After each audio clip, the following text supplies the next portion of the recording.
konflik dengan orang lain. Nah, saudara, selama ini banyak orang menyelesaikan konflik itu dengan cara-cara yang salah. Contoh, balas dendam. Dianggap ini menjadi salah satu penyelesaian konflik yang paling efektif. Padahal justru melahirkan konflik baru. Oke. Terus apalagi? Bawa kasus itu ke pengadilan. Lalu diceraikan oleh pengadilan lah itu suami istri. Gitu ya. Dianggap puas. Kan gitu ya.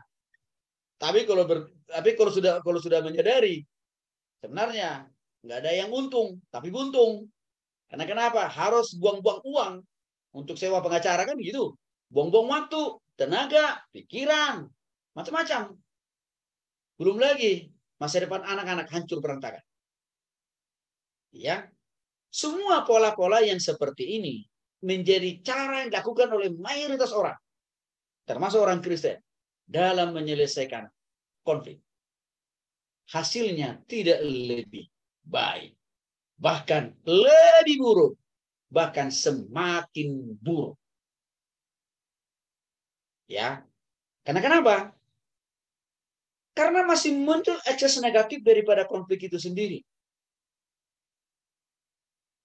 Secara turun-temurun, secara terus-menerus kepada anak dan cucu. Bahkan kepada generasi-generasi selanjutnya. Nah, seseorang dikasih oleh Tuhan Yesus Kristus, pola ini, cara ini sangat tidak benar dan sangat tidak alkitabiah. Maka untuk itu,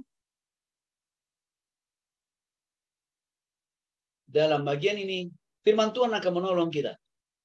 Bagaimana menyelesaikan konflik dengan benar. Yang pertama, kita harus juga memahami, mengerti, dan mempraktekkan syarat yang harus kita miliki dalam memaafkan dan mengampuni orang lain. Karena kalau syarat ini kita tidak penuhi, tidak kita praktekkan, tidak kita miliki, sulit bagi kita memaafkan dan mengampuni orang yang bersalah kepada kita.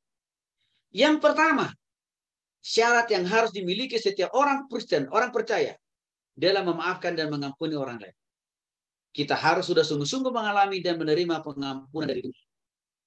Nah, kalau kita belum mengalami dan menerima pengampunan dari Tuhan, dengan sungguh-sungguh bertobat tidak secara pribadi, sulit dan sukar bagi kita untuk memaafkan dan mengampuni orang yang bersalah kepada kita.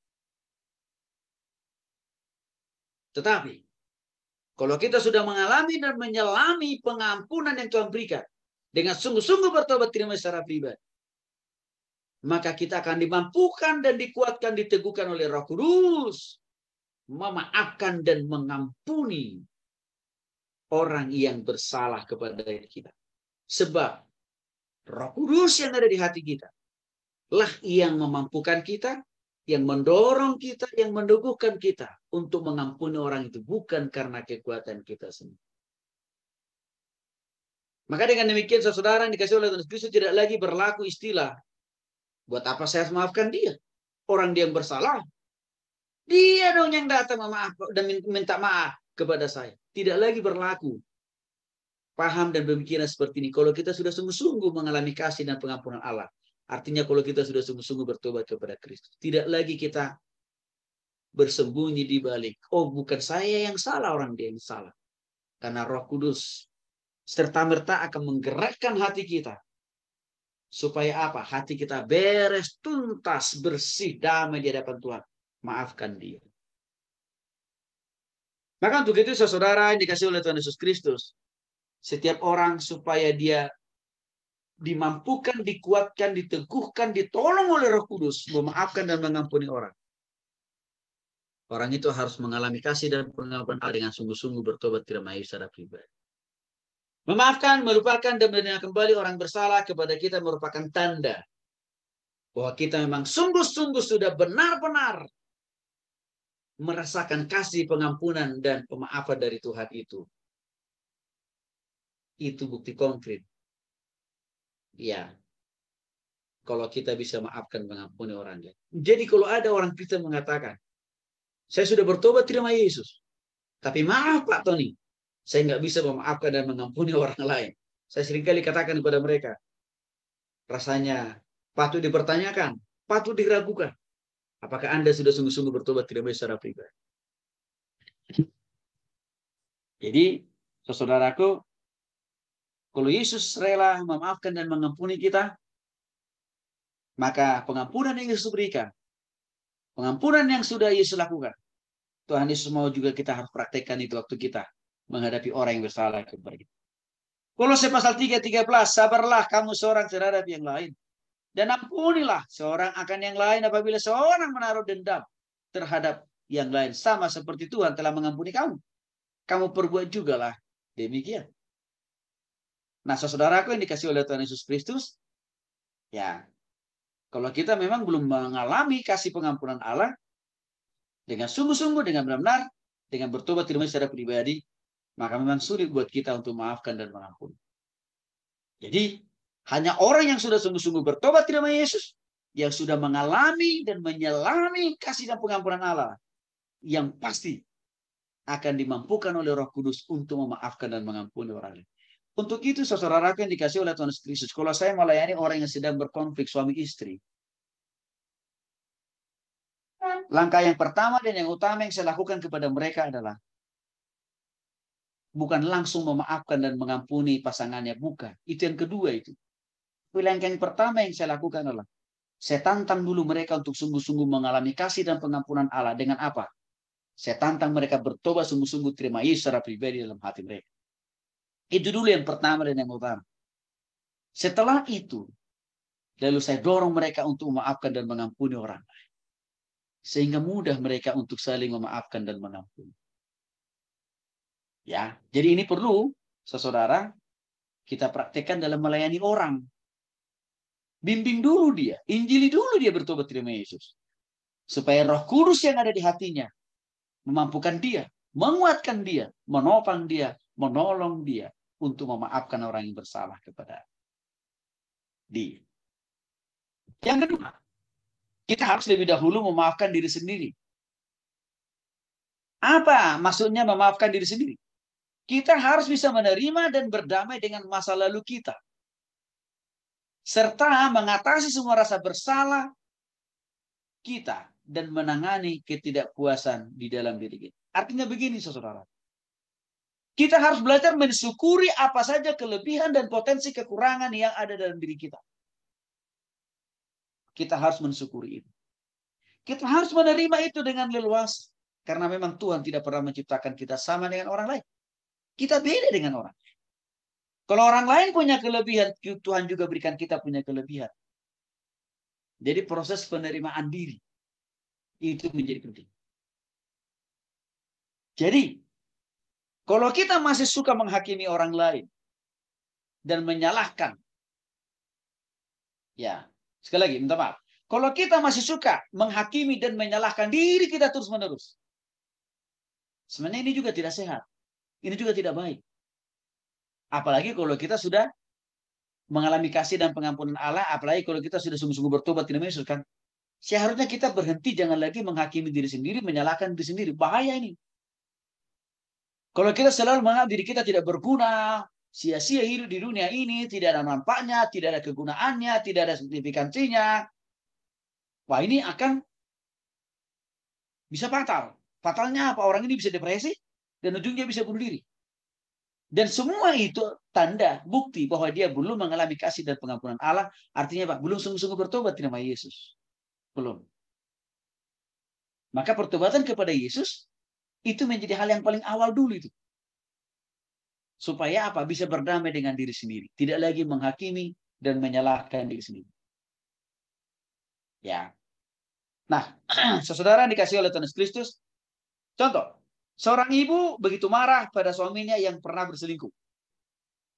Tetapi setelah ia menjalani konseling, sikapnya dapat berubah. Dan akhirnya berkata, apapun yang dilakukan oleh suami saya akan tetap mencintainya. Dan saya harus bisa memaafkannya. Saya sudah memilih dia menjadi suamiku. Berarti saya harus siap juga menerima kesalahan dan keselimahannya. Saya harus juga bisa memaafkan diri saya sendiri. Karena saya telah memilih dia menjadi suamiku. Saya harus membantu dia mengatasi masalah ini. Saudara, menarik. Ini saya ikuti salah satu kesaksian dari seorang ibu yang saya layani beberapa tahun yang lalu. Ini kasusnya. Waktu itu suaminya sedang tugas di luar kota. Hanya pulang. Ya, 2 kali dalam setahun. Jadi jarang ketemu dengan istrinya. Nah, karena jarangnya pertemuan secara langsung itu, rupanya di kota di mana suaminya bertugas, disitulah suaminya berselingkuh.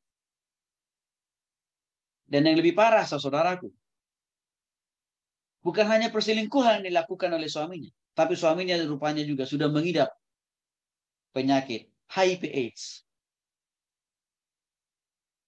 Karena rupanya suaminya bukan hanya berselingkuh terhadap satu wanita, tapi banyak wanita di luar kota.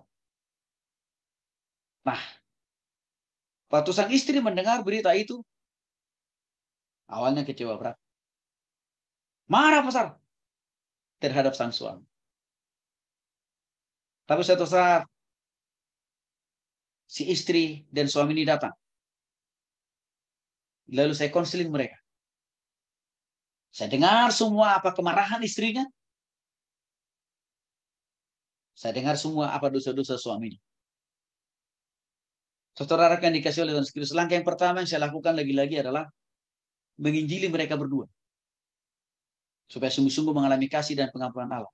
Supaya bisa menerima diri sendiri, menerima kesalahan dirinya, kekurangan masing-masing, dan juga menerima kesalahan suaminya dan mengampuni.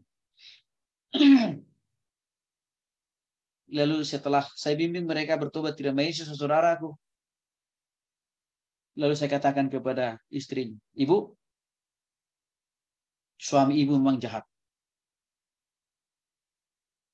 Tetapi ibu juga pernah berbuat dosa.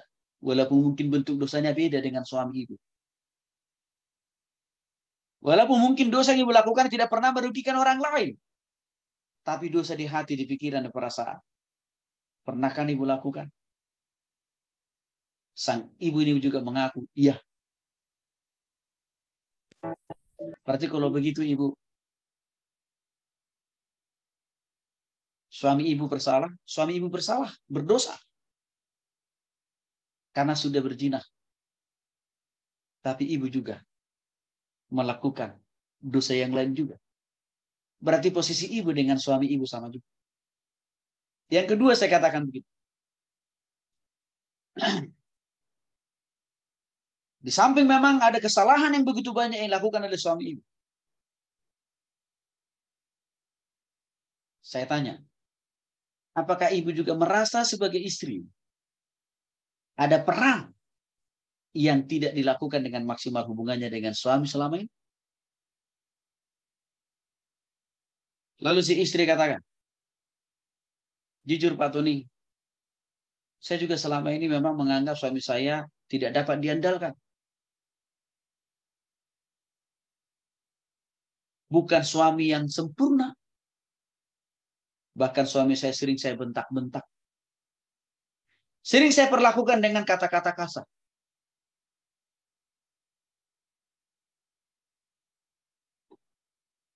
Itu kata si ibu ini.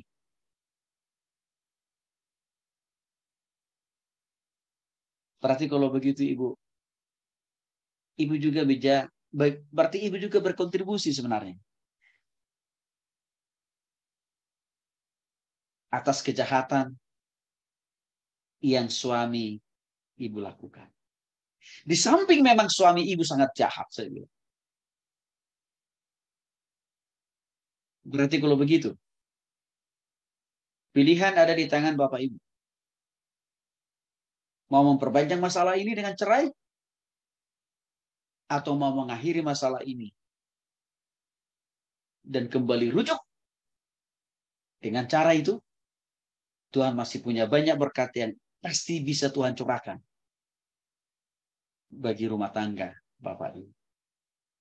Saudara kawan dikasih oleh Tuhan Yesus Kristus, Roh Kudus bekerja di hati dan pikiran suami istri ini. Maka suami ini yang pertama mengatakan, Mama saya minta ampun. Mama saya minta maaf. Saya berdosa, saya bersalah. Saya tidak layak jadi suami. Saya patut untuk dihukum. Namun hari ini saya akan membuktikan bahwa saya mau berubah dan saya mau bertobat. Saya tidak lagi mau mengulangi kesalahan yang sama dan juga tidak mau lagi berbuat kesalahan yang. Si istri ini pun saudaraku meresponi dengan respon yang positif. Dengan berkata, Papa saya juga minta maaf. Saya sering menghina, memaki-maki Papa. Saya minta maaf. Mari kita perbaiki rumah tangga kita. Dan mari kita saling menolong satu dengan yang. Saudara aku yang dikasih oleh Tuhan Yesus Kristus. Lukas 6 ayat 37. Jangan kau menghakimi, maka kamu pun tidak dihakimi. Dan jangan kau menghukum, maka kamu pun tidak akan dihukum. Ampunilah, dan kamu akan diampuni. Luar biasa. Pemulihan di keluarga ini terjadi. Dan akhirnya makin diberkati oleh Tuhan. Rumah tangga mereka dan pekerjaan dan usaha mereka. Yang kedua, cara pandang kita melihat semua. Faktanya, realitasnya, Paulus mengatakan dalam Roma pasal 3:23, semua orang sudah berbuat dosa dan telah kehilangan kemuliaan Allah. Artinya, saudaraku, orang-orang di sekitar kita harus kita sadari, orang-orang berdosa kok. Orang-orang yang jauh dari Tuhan. Orang-orang yang seringkali diperalat oleh iblis menjadi kaki tangan iblis untuk apa? Menyakiti dan melukai kita. Baik di jalan, baik di mana kita tinggal, atau di mana kita bekerja, berusaha, dan berbisnis. Orang-orang yang belum berdosa mayoritas. Yang artinya apa? Mereka-mereka itu berpotensi untuk menyakiti kita. Melukai kita. Bahkan berbuat salah kepada kita. Walaupun kita sudah hidup benar, bertindak benar, berkata-kata dengan benar. Melakukan segala sesuatu dengan benar. Maka untuk itu, saudaraku, kita harus membuka ruang, membuka pola pikir. Mudah memaafkan dan mengampuni mereka. Karena memang posisi mereka begitu jauh. Begitu tidak standar dengan kita. Begitu tidak sama dengan kita. Maka kita harus memaafkan dan mengampuni mereka. Jadi saudaraku, semua orang butuh dimaafkan, dilupakan kesalahannya. Dan diterima kembali oleh kita. Karena kita juga suatu saat bisa melakukan kesalahan. Sehingga kita juga punya peluang untuk dimaafkan orang. Soal kita berkata, apa yang kita tabur akan kita tuai. Kalau kita memaafkan dan mengampuni orang lain. Kalau kita jatuh dalam dosa. Bukan karena disengaja ya, saudara. Bukan karena senang berbuat dosa, bukan. Maka kita punya potensi untuk dimaafkan dan diterima orang lain.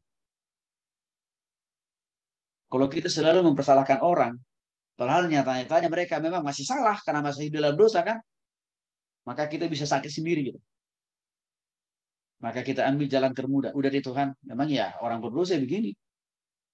Ya daripada saya pikirin terus dosa-dosanya, kesalahannya, udah deh saya maafin aja. Saya seringkali juga mengambil pola pikir ini supaya pikiran saya lebih sehat. Hati saya lebih jernih, saudara. Karena saya nggak mau ya mengisi hati dan pikiran dengan hal yang negatif. Capek dalam hidup ini. Masih terlalu banyak hal yang harus dipikirkan, saudaraku ya. Ngapain kita buang-buang waktu dan tenaga untuk menyimpan hal-hal negatif? Lelah. Yang berikutnya, sadari bahwa kita juga orang berdosa dan pernah berbuat salah. Seringkali, saudaraku, Tuhan izinkan konflik kita alami dari orang lain. Memang konflik itu melahirkan luka di dalam hati saat kita. Dan bisa kita marah, bisa juga kecewa, sakit hati. Ya, karena kadang-kadang Tuhan izinkan itu kita alami karena ada karakter dalam diri kita yang memang negatif, alias mau Tuhan pangkas, mau Tuhan buang. Karakter apa itu? Kesombongan, ego. Artinya hal-hal yang tidak memuliakan nama Tuhan kan. Maka untuk itulah memang Alkitab katakan manusia menajamkan manusia sesamanya, besi menajamkan sesama besi. Ya. Jadi saya ambil contoh. Waktu orang Israel keluar dari Mesir menuju tanah perjanjian, harus menghabiskan waktu 40 tahun. Padahal jarak yang mereka tempuh itu sebenarnya cukup hanya dengan 40 hari. 40 malam. Berarti, saudaraku, kira-kira 1,5 bulan saja. Tapi kenapa harus 40 hari? Kenapa harus 40 tahun? Karena masih banyak karakter, pola pikir, sifat dari orang Israel yang belum, yang negatif ya, yang belum terpangkas, yang belum sesuai kehendak Tuhan. Maka mereka harus diperas karakternya. Harus disikat pola pikirnya. Harus digunting. Ya, kebiasaan-kebiasaan mereka yang buruk itu. Itu kan bisa juga Tuhan izinkan hal-hal yang seperti itu terjadi dalam diri kita. Jadi seringkali kita menjadi lebih dekat dan mencari Tuhan ketika ada konflik dengan sesama. Ya, waktu bangsa Israel mengalami himpitan, tekanan dan pergumulan itu membuat mereka makin apa? Dekat kepada Tuhan, bergantung sama Tuhan, makin lebih hormat sama Tuhan kan gitu. Nah, waktu kita menghadapi konflik itu diizinkan Tuhan untuk apa? Mendorong kita untuk apa? Sungguh-sungguh datang kepada Tuhan, diubah dan dibahari oleh Tuhan. Untuk itulah Roma 8 berkata, kita tahu sekarang bahwa Allah turut serta bekerja dalam segala sesuatu untuk mendatangkan kebaikan bagi mereka yang mengasihi Dia, yaitu bagi mereka yang terpanggil sesuai dengan rencana Allah. Jadi Tuhan bisa izinkan persoalan, pergumulan, penderitaan, kesukaran, konflik dari orang-orang di sekitar kita dalam rangka mengoreksi, mendidik, membimbing, membentuk karakter kita menjadi lebih baik. Yang berikutnya, kita harus memiliki kedewasaan rohani di dalam Tuhan. Saudara, memaafkan adalah tanda kedewasaan rohani seorang anak Tuhan. Masih ingatkah saudara salah satu isi khotbah Yesus di bukit yang mengatakan, apabila kamu mengasihi orang yang mengasihi kamu, apakah upahmu? Bukankah pemungut cukai juga berbuat demikian? Artinya apa? Yesus menantang para muridnya waktu itu. Jangan hanya sekedar mengasihi orang yang mengasihimu. Tapi saya mau melihat bagaimana engkau bisa mengasihi orang yang tidak mengasihimu. Atau mengasihi orang yang berbuat curang terhadapmu. Baru itu yang namanya dewasa rohani. Saudara yang dikasihi oleh Kristus. Pada saat kita dapat memaafkan, melupakan, dan menerima kembali orang bersalah kepada kita, itu menunjukkan bahwa kualitas kedewasaan rohani kita, kedewasaan pola pikir kita, kedewasaan karakter kita makin bertumbuh dewasa ke arah Kristus. Jadi hanya bayi rohani lah, atau hanya orang yang belum bertobat lah, yang sering memakai alibi. Ngapain saya maafin dia? Orang yang bersalah kok. Harus dia yang datang dong. Lagi pula saya udah berkali-kali kok memaafkan dia. Itu hanya orang yang belum bertobat lah. Hanya orang yang masih bayi rohani lah. Yang masih membangun alibi yang seperti itu. Untuk sukar memaafkan dan mengampuni orang lain. Tapi orang yang sudah bertobat. Orang yang semakin terdewasa dalam Tuhan. Rohaninya, karakternya, pola pikirnya. Justru ditantang oleh Tuhan. Untuk bisa memaafkan dan mengampuni orang yang memang nyata-nyatanya bersalah kepada kita. Baru itu namanya dewasa rohani. 23 tahun lebih melayani Tuhan, saudara. Tuhan selalu tuntun saya mempraktekkan firman ini. Untuk mudah memaafkan, melupakan, dan menerima kembali orang yang pernah berbuat salah terhadap saya. Sekali lagi, saudaraku, saya tidak mau jadi bayi rohani. Saya mau bertambah dewasa secara rohani, karakter, pola pikir. Maka saya belajar terus mengikuti arahan Roh Kudus untuk mudah memaafkan dan mengampuni orang. Saya kira ini harus kita praktekkan, saudara, ya. Supaya kita dewasa rohani, dewasa karakter.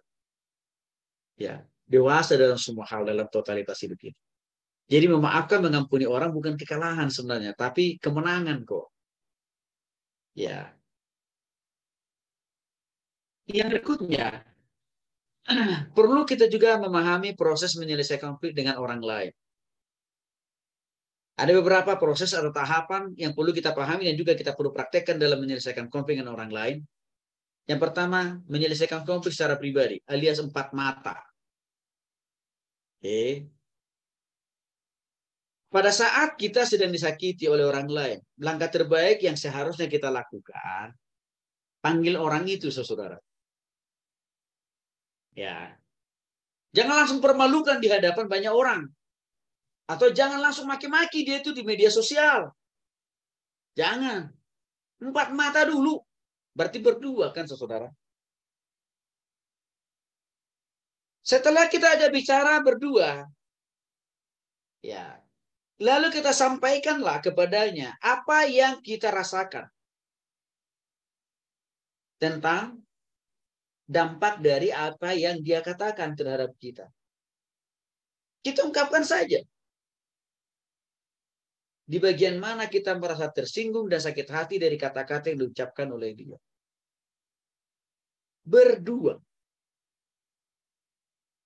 Ya. Entah ini dengan pasangan, entah ini dengan anak, entah ini dengan siapapun. Atau mungkin juga dengan atasan kita, rekan sekerja kita. Alkitab mengatakan 4 mata dulu. Ya. Nah, dalam pertemuan itu kita harus sepakat. Ada rekonsiliasi, ada pemaafan dan ada pengampunan. Saling menerima, saling memaafkan satu dengan lain. Matius 18 ayat 15 menegaskan, apabila saudaramu berbuat dosa, tegurlah dia di bawah 4 mata. Jika ia mendengarkan nasihatmu, engkau telah mendapatkan dia kembali. 4 mata dulu, saudara. Saya kira ini yang sangat minim ya, dilakukan oleh orang-orang Kristen. Baik dalam keluarga, baik dalam pekerjaan, bahkan dalam pelayanan. Sehingga konflik itu subur, bahkan makin terus berkembang. Melahirkan konflik-konflik, melahirkan masalah-masalah baru. Sehingga berujung pada perceraian. Untuk selama-lamanya. Yang sebenarnya masalah tidak pernah selesai.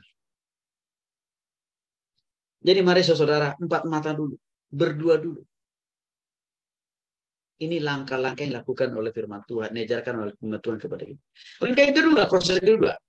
Menyelesaikan konflik dengan melibatkan orang lain. Artinya boleh. Kalau pola yang pertama tadi berdua nggak menyelesaikan konflik. Boleh kita melibatkan orang lain. Tapi harus kita tahu betul. Orang lain yang kita libatkan itu berarti kan 3 orang nih. Minimal. Orang ketiga harus tahu persis duduk persoalannya.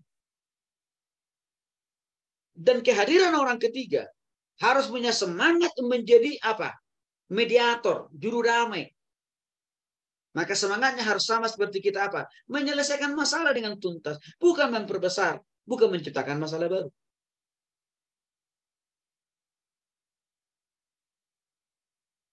Nah, seringkali saudara, kehadiran orang ketiga ini tidak tahu motivasi, tidak tahu tujuannya, dan tidak tahu duduk persoalan.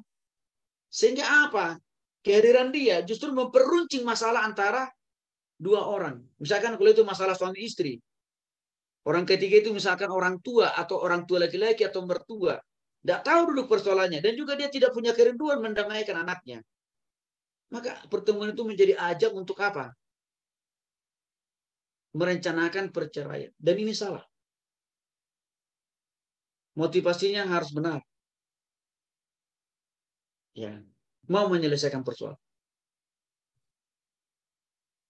Matius 18 ayat 16 menegaskan, jika ia tidak mendengarkan engkau, bawalah seorang atau 2 orang lagi supaya atas keterangan 2 atau 3 orang saksi, perkataan itu tidak disaksikan. Saudaraku yang dikasih oleh Tuhan Yesus Kristus.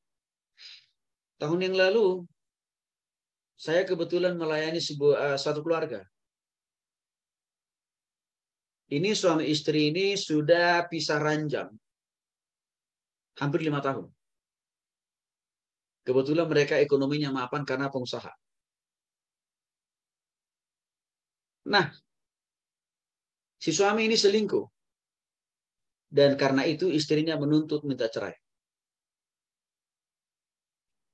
Lalu waktu itu si perempuan datang. Dia konseling dan menyampaikan persoalan rumah tangganya terhadap saya dengan istri saya. Lalu kami layani. Lalu saya tanya sama si perempuan ini, apa sih akar persoalannya? Lalu dikasih tahu, suami saya selingkuh, Pak. Sampai punya istri kedua dia. Kapan, bagaimana, di mana posisinya, jelaskan semua. Oke.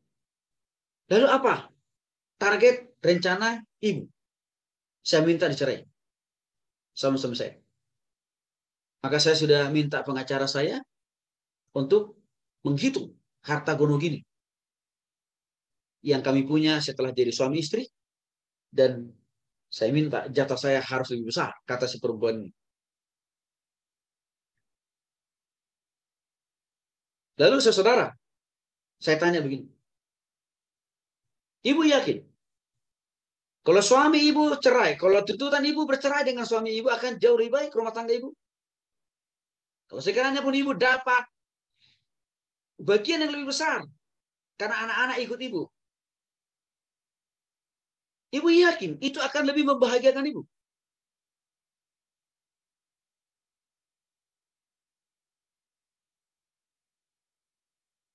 Iya, Pak Tun.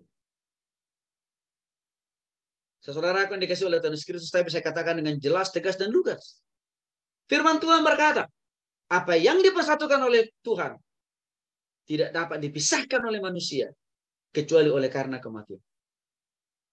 Kalau ibu memaksa bercerai dengan kondisi suami ibu yang selingkuh, itu artinya ibu melawan Tuhan dan firman Tuhan. Itu yang pertama. Yang kedua, kalaupun ibu cerai dengan suami ibu, tidak lebih baik dan tidak lebih alkitabiah, dan pasti tidak akan makin diberkati oleh Tuhan. Sekarang tinggal ibu pilih. Mau melawan Tuhan dan firman-Nya? Tidak ada pemulihan. Tidak ada berkat. Walaupun warisan ibu bisa dapat lebih banyak 2 kali. Tapi kalau ibu tetap menaati firman Tuhan, memaafkan dan mengampuni suami ibu, tidak sulit bagi Tuhan untuk mengubah hati pikiran suami ibu, dan tidak sulit bagi Roh Kudus mendorong suami ibu untuk minta maaf dan mohon ampun dan berjanji tidak lagi mengulangi kesalahannya. Dan tidak sulit juga Tuhan memulihkan dan memberkati rumah tangga kalian dan juga usaha dan bisnis kalian. Tinggal ibu pilih. Saudara akan dikasih oleh Tuhan Yesus Kristus, si ibu ini pun dia memilih yang kedua, menaati Tuhan dan firman Tuhan. Hasilnya apa? Tidak jadi cerai. Dan suaminya pun menunjukkan buah-buah pertobatan dan perubahan. Dan sekarang hubungan mereka sudah lebih harmonis. Usaha mereka juga sudah makin lebih diberkati oleh Tuhan. Saudaraku, dalam konteks itu saya menjadi orang ketiga. Menjadi mediator. Menjadi juru damai. Saya berpikir dan berusaha memperjuangkan supaya keluarga ini tetap taat sama Tuhan dan sama firman Tuhan. Saya kira di situ posisi kita, saudaraku, kalau kita dipakai Tuhan untuk menjadi mediator ya. Harus tahu duduk persoalan dan juga harus tahu ujungnya. Mendamaikan orang yang bermasalah. Bukan membela satu di antara mereka. Ketiga, bagian C, menyelesaikan konflik dengan melibatkan orang banyak. Artinya apa ini? Melibatkan orang yang lebih banyak lagi. Bisa lebih dari 3, bisa 4, 5, 6. Kan gitu ya. Tetapi keterlibatan orang ke 4, 5, 6, 7 dan sebagainya itu harus punya motivasi yang sama. Menyelesaikan masalah. Bukan memperburuk keadaan. Memang dengan melibatkan lebih dari 3, 4, 5, 6 dan sebagainya puluhan orang, ini membutuhkan proses yang panjang. Perlu ada beberapa kali pertemuan untuk mempertemukan kedua belah pihak, kan gitu ya. Nah, jika pertemuan rekonsiliasi ini sudah dilakukan, tetapi orang tersebut tetap mengeraskan hati, tidak mengakui kesalahan, bahkan tidak mau membayar ganti rugi. Kalau misalkan konflik itu sudah harus ada ganti ruginya ya. Ya harus diganti rugi dong.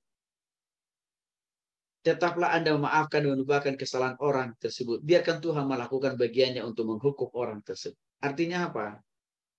Kalau dari pihak sananya gitu ya, saudara ya. Tidak mau menyelesaikan masalah dengan kita. Udah bicara empat mata, sudah melibatkan orang ketiga, sudah melibatkan lebih dari 3 orang. Tapi yang di pihak sana tetap ngoyo. Tidak mau menyelesaikan masalah. Dari kita yang penting, dari kitanya. Kita harus lelakan. Kita harus membuka hati dan pikiran untuk melepaskan maaf dan pengampunan. Biar Tuhan yang berurusan dengan orang itu. Nggak usah kita urusin yang bukan urusan kita. Karena Tuhan punya urusannya sendiri. Maka Matius 18 ayat 17 mengingatkan jika ia tidak mau mendengarkan mereka, sampaikanlah soalnya kepada jemaat. Dan jika ia tidak mau juga mendengarkan jemaat, pandanglah dia sebagai seorang yang tidak mengenal Allah atau seorang pemungut cerai. Artinya, jangan menyimpan dendam itu. Tapi lepaskanlah maaf dan pengampunan. Dan biarkanlah Tuhan yang berperkara dengan dia. Pola ini perlu kita praktekkan, saudara. Ya. Jadi memang di sini perlu ada kehati-hatian melibatkan orang lain itu ya. Jadi jangan orang lain juga kita libatkan dalam rangka membela kita, lalu nanti menyudutkan orang yang bermasalah dengan kita. Jangan, tapi orang yang kita libatkan itu harus benar-benar dia tulus, tuntas mengakhiri semua masalah yang kita alami dengan orang lain. Apalagi kalau itu hubungan suami istri ya. Kadang-kadang boleh nggak melibatkan orang tua dan mertua kedua pihak? Boleh, tapi harus sepakat. Kehadiran orang tua dan mertua itu harus dalam rangka menyelesaikan masalah. Jangan justru kehadiran mereka itu memanaskan hubungan suami istri sehingga apa? Ya udah cerai aja. Jangan. Ya, saudara sekali lagi, ya, seorang ibu pernah saya tegur. Karena kenapa? Rumah tangga anaknya dan menantunya lagi kacau balau nih. Ya, mau cerai juga. Lalu si perempuan ini minta tolong minta dukungan dari ibunya. Dukungan dalam bentuk apa? Supaya setuju. Supaya bela anaknya untuk cerai. Nah, waktu itu saya tegur ibunya. Ibu salah. Kalau ibu mendukung apa yang dilakukan oleh anak ibu untuk bercerai, sama prinsipnya. Berarti ibu melawan Tuhan dan firman Tuhan.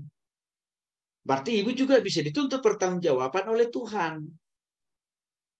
Nah, di samping ibu sudah salah, ibu juga membuat rumah tangga anak ibu makin tidak seperti yang Tuhan kehendaki. Lalu akhirnya ibu ini katakan, dari gimana Pak Tony? Sikap saya sebagai orang tua.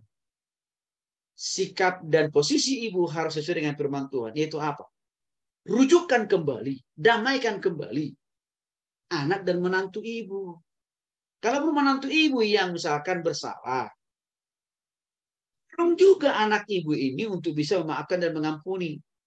Dan saya bilang, saya yakin kalau menantu ibu salah, pasti ada sebab akibat dari kelakuan anak ibu juga. Dan akhirnya ibu ini katakan, benar sih Pak Tony, ini anak saya ini memang kasar sekali sama suaminya. Nggak menghormati, nggak menghargai suaminya katanya. Nah itu tuh. Maka ibu jangan bela perlakuan, tindakan, sifat anak ibu yang salah. Tapi apa? Tolong mereka untuk berdamai.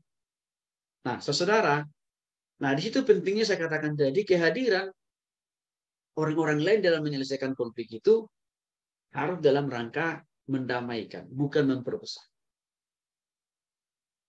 Nah, proses memaafkan dan menerima kembali orang bersalah kepada kita. Yang pertama, menyadari dan mengakui bahwa kita merasa sakit hati akibat perbuatan orang lain. Artinya begini, kalau nyata-nyatanya memang kita sakit hati, tersakiti, ya kita harus katakan kepada orang yang menyakiti kita. Saya harus katakan bahwa saya sakit hati loh dengan perkataan, tindakan, dan perbuatanmu di hari-hari yang lalu. Nah, jangan kita katakan, enggak saya enggak kenapa-kenapa kok. Buat saya enggak ada masalah, tapi di hati dan pikiran dendam. Nah, itu enggak menyelesaikan masalah. Pola-pola inilah yang sering dipakai oleh banyak orang, termasuk orang Kristen ya. Sehingga akar persoalan, akar masalah tidak tuntas. Karena tiba-tiba saja besok dan lusanya orang itu mengungkit kembali dosa dan kesalahan orang itu. Jadi nggak tuntas di hati dan pikiran. Jadi kita ungkapkan saja. Ya, apa yang kita rasakan, apa yang kita alami, dan bagaimana kita merasakan sakit hati itu. Itu yang dimaksud menyadari dan mengakui bahwa kita merasa tersakiti dari apa yang dikatakan oleh orang lain. Nah, saudara, memang perlu sebelumnya kita datang kepada Tuhan, mengungkapkan rasa sakit yang kita alami kepada Tuhan, alias curhat aja sama Tuhan. Setelah curhat sama Tuhan, maka kita berdoa sama Tuhan supaya melalui pertolongan Roh Kudus kita dimampukan, dikuatkan oleh Tuhan untuk menyampaikan ke orang yang berkonflik dengan kita, ya, dalam mengungkapkan rasa sakit yang kita alami akibat kata-katanya. Filipi 4 ayat 6 mengingatkan, janganlah hendaknya kamu khawatir tentang apapun juga, tetapi nyatakanlah dalam segala hal keinginanmu kepada Allah dalam doa dan permohonan dengan ucapan syukur. Artinya apa? Minta kekuatan dari Tuhan. Minta pertolongan dari Roh Kudus supaya kita dimampukan untuk menyampaikan apa yang kita rasakan, ya, termasuk rasa sakit yang kita alami dari perkataan orang lain. Supaya tuntas. Jadi jangan kita katakan, oh enggak, saya enggak kenapa-kenapa kok. Tapi sebenarnya kita menyimpan kepahitan. Ya, dan itu tidak baik. Ya.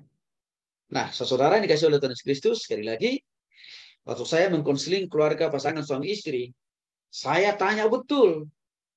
Saya minta betul istri mengungkapkan, ya, kekesalannya, kemarahannya terhadap pasangannya. Apa, di mana, dan bagaimana. Saya dorong itu. Supaya apa? Supaya tuntas isi hatinya itu diungkapkan kepada pasangan. Nah, dalam hal minta maaf dan mohon ampun, si suaminya juga saya tantang, saya dorong. Ayo Pak, katakan dengan sejujur-jujurnya kesalahan apa yang Bapak lakukan. Dan katakan juga dengan tuntas lugas komitmen Bapak untuk mau berubah dan bertumbuh hari ini. Jadi tuntas masalah itu, saudara. Ya. Dan kadang-kadang karena mereka kan suami istri, saya suruh mereka berpelukan sebagai pasangan suami istri, sebagai wujud konkret. Mereka saling menerima kembali, sebagaimana mereka pertama kali jatuh cinta. Sebagaimana mereka pertama kali mengungkapkan janji ikrar mereka di depan Tuhan dan hamba Tuhan. Nah, bagian yang berikutnya dalam proses memaafkan dan menerima kembali orang yang bersalah, yang perlu kita lakukan. Cobalah memahami alasan orang tersebut menyakiti kita.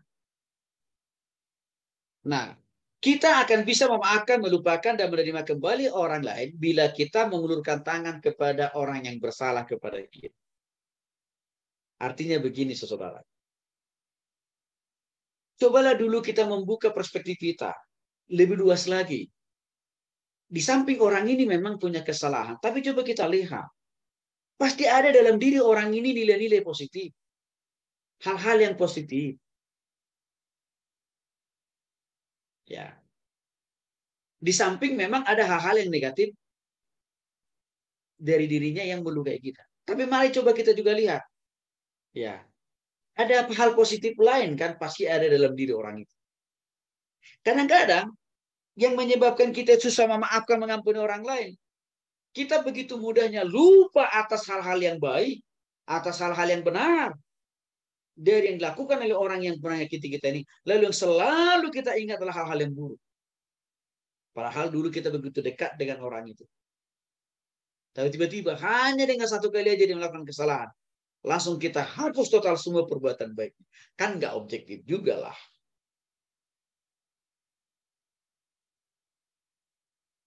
Jadi belajar memahami, ya, orang lain bukan hanya dari satu aspek, tapi dari berbagai aspek. Karena begini, saudaraku, seringkali kita disakiti oleh orang lain sebagai sebab akibat karena kita sudah terlebih dahulu menyakiti orang itu. Tapi kita nggak sadar-sadar. Begitu ya. Nggak sadar-sadar kitanya. Artinya apa? Kata-kata kita yang keras, yang kasar, sudah lebih duluan meluncur dari mulut kita. Lalu orang itu memberikan respon ya 11-12. Langsung kita berkesimpulan apa? Dia yang salah. Begitu. Nah ini maksudnya di sini perlu kita renungkan. Jangan-jangan saya tadi yang menjadi sebab-sebabnya ya. Saya ngomong kasar, ngomong keras, ya, sehingga dia jadi memberikan respon yang sama juga. Jadi itu yang dimaksud dengan cobalah memahami alasan orang tersebut menyakiti kita. Itu saudara ya. Nah, Galatia 6:8 mengingatkan, sebab barang siapa menabur dalam dagingnya, ia akan menuai kebinasaan dari daging. Tetapi barang siapa menabur dalam roh, ia akan menuai hidup yang kekal dari roh itu. Jadi saudara, perlu kita introspeksi dan evaluasi dulu sebelum kita mempersalahkan orang lain, sebelum kita menyimpulkan dia yang salah. Coba kita introspeksi, coba kita evaluasi. Tadi kemarin jangan-jangan kita kelepasan ngomong. Kan gitu. Ya. Karena seringkali ya manusia ini sangat mudah amnesia terhadap kesalahan sendiri. Tapi begitu mudah mengingat, merenungkan pagi siang malam dosa dan kesalahan orang lain. Begitu saudara ya. Oke. Yang berikutnya, sadari bahwa kita tidak sanggup memikul konflik tersebut sendiri. Ya, artinya saudara, kita perlu berbagi kesusahan dan penderitaan kita pada seseorang yang bisa kita percaya. Jangan merasa diri kuat, jangan merasa diri, aku sanggup kok. Tapi masih menyimpan dendam, kemarahan. Jadi artinya sadarilah bahwa Anda tidak sanggup memikul konflik sendiri, artinya begini saudara. Tidak salah, tidak dosa. Kita berkonsultasi dengan orang yang lebih rohani dari kita. Untuk apa? Berbagi, minta nasihat, berbagi, sharing pengalaman gitu ya. Minta nasihat, ya, dari hamba Tuhan, pembimbing rohani, atau juga rekan-rekan satu pelayanan dengan kita. Ya, karena Alkitab juga mengatakan di dalam Amsal 19 ayat 20, saudaraku. Dengarkanlah nasihat dan terimalah didikan, supaya engkau menjadi bijak. Ya. Di masa depan. Jadi mendengarkan, menerima saran, masukan, nasihat, pertimbangan penting kok. Asal memang begini. Tidak boleh juga sembrono kita curhat kepada orangnya. Pastikan orang itu dapat dipercaya, dapat memegang rahasia, artinya tidak ember dia. Jangan sampai misalkan orang curhat ke kita, tapi di lain waktu, ya kita ungkap semua aib orang, nggak boleh, saudara ya. Itu jadi sumber malapetaka itu. Jadilah kita menjadi orang yang dipercaya.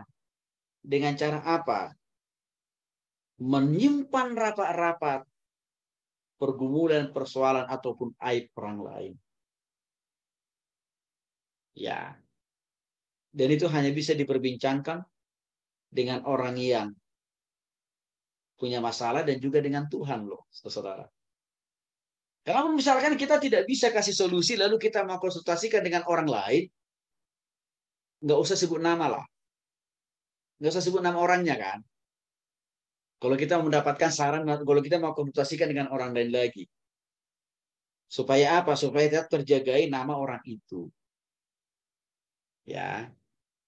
Nah, yang berikutnya jangan juga ya, kita sharingnya di media sosial. di Facebook atau di Twitter atau di YouTube ya. Wah, hari-hari ini kan banyak orang menyalurkan kemarahannya, ketersinggungannya lewat medsos ya. Nah, sehingga ada banyak orang yang terpenjara hanya gara-gara jari jemari. Ya, dan itu tidak menyelesaikan masalah. Ya, yang berikutnya saudara, saya berdoa dan berharap prinsip-prinsip yang kita bahas tadi menopang, menolong, memperlengkapi kita semakin lebih baiklah dalam mengelola atau memanage konflik, tapi juga menyelesaikan dengan cara yang benar, juga dengan tujuan yang benar, tuntas masalahnya.